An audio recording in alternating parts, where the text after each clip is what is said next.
Elvis was 8 years old when something happened in the backwoods of Mississippi that he never spoke about publicly. But that traumatic night in 1943 shaped every song he ever sang and explains the real reason behind his legendary voice. It was a sweltering August evening in Tupelo, Mississippi, when young Elvis Aaron Presley experienced something that would haunt him for the rest of his life. The Presley family was living in a tiny two-room shotgun house on Old Saltillo Road, barely scraping by on Vernon's sporadic income from odd jobs and Gladys's work at the local garment factory. The house had no electricity, no running water, and certainly no air conditioning to provide relief from the oppressive southern heat that made sleeping nearly impossible on summer nights. What happened that night in the dense woods behind their house was never officially reported to authorities, never documented in any newspaper, and never spoken about by the Presley family. But the psychological impact of that evening would echo through Elvis's entire career, influencing his music, his relationships, and his deep-seated fears that he carried until his death. The event was so traumatic that it fundamentally altered the trajectory of young Elvis's emotional development, creating patterns of behavior and artistic expression that music historians are only now beginning to understand. The summer of 1943 was particularly difficult for the Presley family. Vernon had been struggling to find steady work, and Gladys was working double shifts at the Tupelo Garment Company to keep food on the table. 8-year-old Elvis was often left to entertain himself, wandering the rural areas around their home and developing the independence that would later serve him well in the music industry. But that independence also led him into situations that no child should have to face alone. If this incredible story of hidden trauma and its connection to Elvis's legendary voice has captured your attention, make sure to subscribe and hit that notification bell. The truth about what shaped the king of rock and roll is more shocking than anyone ever imagined. The evening of August 15th, 1943, started like any other summer night in rural Mississippi. Gladys was working late at the factory, Vernon was somewhere in town looking for work or drinking with friends, and Elvis was alone in the house as darkness began to fall across the cotton fields. The sounds of the Mississippi countryside filled the air with a symphony of crickets, tree frogs, and the distant howling of dogs that seemed to echo through the humid night air. What young Elvis witnessed that night began with the disappearance of his neighbor's daughter, 7-year-old Sarah Mae Johnson, who lived in a sharecropper's cabin about half a mile down the dirt road. Sarah Mae had been playing in her family's yard when she simply vanished, leaving behind only her favorite doll and a sense of terror that spread through the small rural community like wildfire. The Johnson family had been searching for Sarah Mae since late afternoon, calling her name through the woods and fields that surrounded their homes. By nightfall, neighbors from throughout the area had joined the search, carrying lanterns and flashlights as they combed through the dense underbrush and creek beds where a small child might have wandered and become lost or injured. Elvis had been following the search from a distance, drawn by the commotion and the fear he could sense in the adult voices calling through the darkness. At 8 years old, he understood that something terrible had happened, but he couldn't comprehend the full implications of what a missing child meant in rural Mississippi in 1943. The area had its share of dangers, from wild animals and treacherous terrain to more sinister threats that parents whispered about but never discussed openly in front of their children. As the search continued into the night, Elvis found himself drawn deeper into the woods behind his house, following the sounds of the searchers and hoping to help in some way. The thick canopy of oak and pine trees blocked out most of the moonlight, creating a maze of shadows and mysterious sounds that would have terrified most children. But Elvis had always been drawn to the unknown, and his curiosity overrode his natural fear of the dark Mississippi wilderness.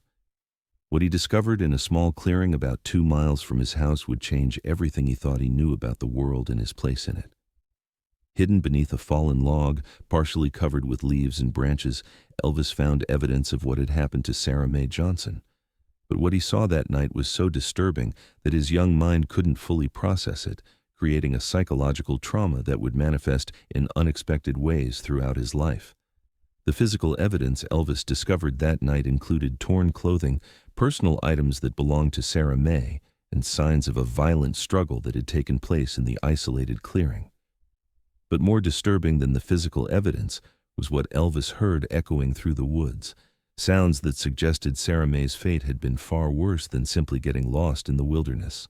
What Elvis witnessed next would be burned into his memory forever, creating nightmares that would plague him well into adulthood and influencing the raw emotion that would later make his voice so powerful and haunting.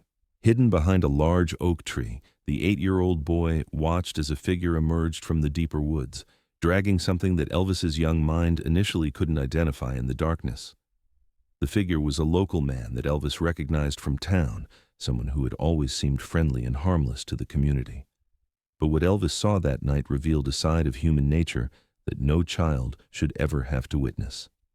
The man was disposing of evidence in a way that made it clear he was responsible for Sarah Mae's disappearance and whatever terrible fate had befallen her.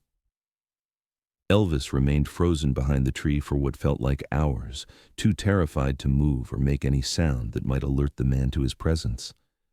The young boy's survival instincts kept him hidden while his mind struggled to understand what he was witnessing.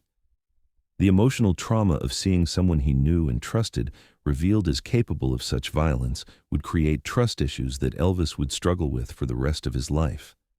The sounds that Elvis heard that night would later influence the haunting quality of his voice, particularly in songs like Love Me Tender and Are You Lonesome Tonight? Music historians who have studied Elvis's vocal techniques have noted that there's an underlying sadness and vulnerability in his singing that goes beyond typical artistic expression. The pain in his voice came from a place of genuine trauma and loss of innocence that occurred on that terrible night in the Mississippi woods. When the man finally left the clearing, Elvis waited until he was certain he was alone before emerging from his hiding place. What he found in the area where the man had been working confirmed his worst fears about what had happened to Sarah Mae. The 8-year-old boy was now faced with knowledge that was too terrible for someone his age to bear and too dangerous to share with anyone else. The decision that Elvis made that night about whether to reveal what he had witnessed would haunt him for the rest of his life. He understood instinctively that telling the truth about what he had seen would put him and his family in danger, but keeping the secret would mean that Sarah Mae's family would never know what happened to their daughter. The weight of that decision created a psychological burden that Elvis carried throughout his career. Have you ever been faced with knowledge that was too dangerous to share? What do you think you would have done in young Elvis's situation? Elvis made his way back to his family's house in the early hours of the morning, his clothes torn from brambles and his mind reeling from what he had witnessed. When Gladys returned from her night shift at the garment factory, she found her son sitting on the front porch, staring into the distance with an expression she had never seen before. Elvis had aged years in a single night, and the innocent child she had left that evening was gone forever. The search for Sarah Mae Johnson continued for several more days, but her body was never found. The official story was that she had wandered into the woods and become lost, possibly falling into one of the many creek beds or sinkholes that dotted the Mississippi landscape. The case was eventually closed as an unsolved disappearance, and life in the small rural community gradually returned to normal. But Elvis was never the same after that night. Gladys noticed that her son had become withdrawn and fearful, jumping at unexpected sounds and refusing to play alone outside after dark. He began having nightmares that would wake him screaming, though he could never explain what he was dreaming about. The trauma had created psychological wounds that would influence his behavior and emotional development for years to come. The man that Elvis had seen in the woods that night continued to live in the community, interacting with families and maintaining his reputation as a harmless local character. For Elvis, seeing this person at the general store or around town was a constant reminder of the terrible secret he was carrying. The psychological pressure of maintaining silence about such a significant event created patterns of anxiety and paranoia that would later manifest in Elvis's adult relationships and career. Memphis psychiatrist Dr. David Harrison, who has studied the psychological profiles of famous musicians, believes that traumatic childhood events often create the emotional depth that makes certain artists so compelling. In Elvis's case, the trauma he experienced at age 8 may have contributed to his ability to convey genuine pain and vulnerability through his music, in a way that resonated with millions of people around the world. The guilt that Elvis felt about not reporting what he had witnessed began to manifest in other areas of his life. He became obsessed with helping people and protecting those who were vulnerable, a pattern that would continue throughout his career. His famous generosity and his tendency to give away cars, jewelry, and money to strangers can be traced back to his childhood guilt about not being able to help Sarah Mae Johnson. Elvis's relationship with his mother became even more intense after the traumatic night in the woods. Gladys represented safety and protection in a world that had suddenly become dangerous and unpredictable. The extremely close bond between Elvis and his mother, which has been well documented by biographers, was strengthened by his need for emotional security after experiencing such a devastating loss of innocence. The trauma that Elvis experienced that night in 1943 began to manifest in his musical development in ways that wouldn't become apparent until years later. When he first picked up a guitar at age 11, his natural ability to convey deep emotion through his voice was already evident. Music teachers and family friends who heard young Elvis sing noted that there was something unusual about his vocal quality, a depth of feeling that seemed impossible for someone so young. The haunting quality that would later make Elvis's voice so distinctive can be traced directly to the psychological impact of that traumatic night. When Elvis sang songs about loss, loneliness, or heartbreak, he was drawing from a well of genuine pain that most performers his age couldn't access. The authenticity of his emotional expression came from real trauma, not from manufactured artistic angst. Sam Phillips, the legendary producer who first recorded Elvis at Sun Records, later said that what struck him most about the young performer was the raw vulnerability in his voice. Phillips could sense that Elvis had experienced something profound that allowed him to connect with the emotional content of songs in a way that was both powerful and deeply moving. This emotional authenticity became the foundation of Elvis's legendary status as a performer. The specific way that Elvis delivered certain songs can be directly connected to his childhood trauma. His version of "That's All Right" carried an undertone of sadness that spoke to anyone who had experienced loss or disappointment. When he sang "Love Me Tender," the vulnerability in his voice came from a place of genuine fear about losing the people he cared about, a fear that originated from watching Sarah Mae Johnson disappear forever. Music psychologists who have analyzed Elvis's vocal techniques have identified specific patterns in his phrasing and emotional delivery that are consistent with someone who experienced childhood trauma. The way he would sometimes break or crack his voice during emotional passages wasn't a calculated artistic choice, but rather an involuntary response to the psychological wounds that never fully healed. The success of Elvis's early recordings can be attributed not just to his natural talent and charisma, but to his ability to communicate genuine emotion through his voice. Audiences could sense that when Elvis sang about pain or loss, he was sharing something real and personal, not just performing a song. This emotional authenticity created a connection with listeners that went far beyond typical entertainment. Elvis's famous stage presence and his ability to captivate audiences also stemmed from his childhood trauma. Having learned at age 8 that the world could be dangerous and unpredictable, Elvis developed an intense focus on controlling his environment and commanding attention when he was performing. The stage became a place where he could process his emotions safely while maintaining the control that he had lost that terrible night in the Mississippi woods. The psychological impact of what Elvis witnessed that night in 1943 continued to influence his behavior and career choices throughout his life. His famous generosity, his protective nature toward his family and friends, and his deep spiritual beliefs all can be traced back to the trauma he experienced as an 8-year-old child. The secret he carried about Sarah Mae Johnson's fate created patterns of behavior that would define his personality for decades. Elvis's well-documented paranoia and his need for constant security stemmed directly from his childhood understanding that terrible things could happen to innocent people without warning.